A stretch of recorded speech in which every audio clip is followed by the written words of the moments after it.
Hi friends, I'm Catherine Bowen Drury, Director of Children's Ministries at St. Gregory the Great Episcopal Church in Athens, Georgia. And this Sunday is Pentecost. Pentecost is one of the three great holy days the church celebrates. There's Christmas, Easter, and Pentecost. So I have a story for you today from Read, Wonder, Listen. This is Stories from the Bible for Young Readers. Woodlake is the publisher, and it has the words of Laura O'Leary and the pictures of Anne Shang. Now our story comes after the Old Testament stories and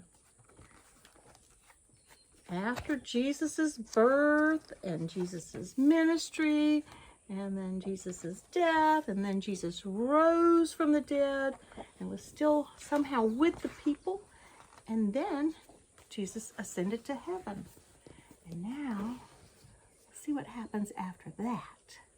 This is called God Puts the Pieces Back Together. Let's hear our story.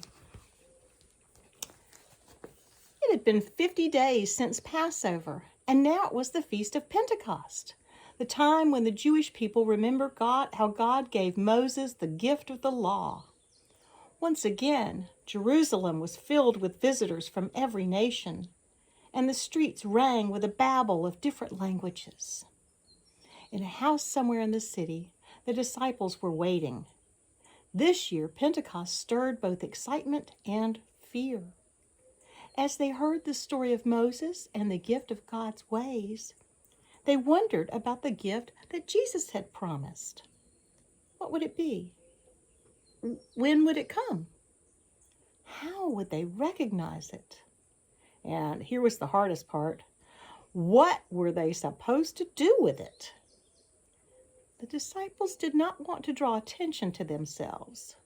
The people who had plotted against Jesus were still out there. Maybe it was best to keep the doors locked and to stay quiet and safe. While they were waiting and wondering, suddenly, the whole house was filled with the sound of a fierce wind. It seemed to come from every direction at once, as if it wanted to blast the doors wide open and blow every speck of dust from all the nooks and crannies.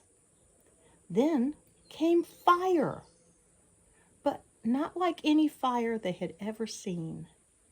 It hovered over their heads, somehow making them feel like their hearts and tongues were blazing with words.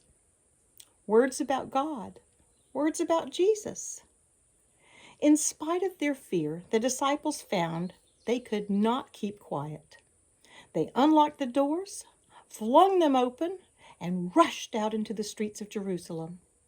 The words kept coming, and the people from many different places understood them all.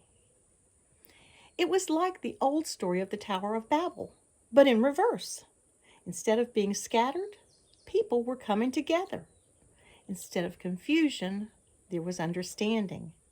Instead of one language shattered into pieces, there were many languages telling one story.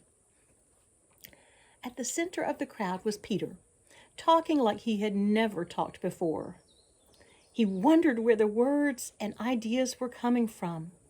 They seemed to ignite in his mind and flicker on his tongue like flame. He told the story of Jesus. He told how Jesus died and how God made him alive again.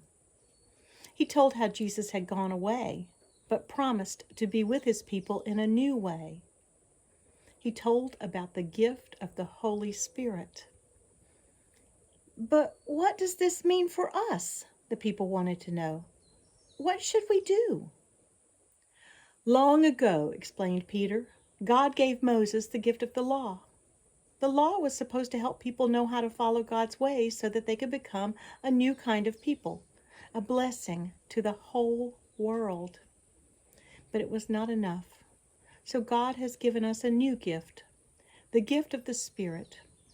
The Spirit will change us from the inside.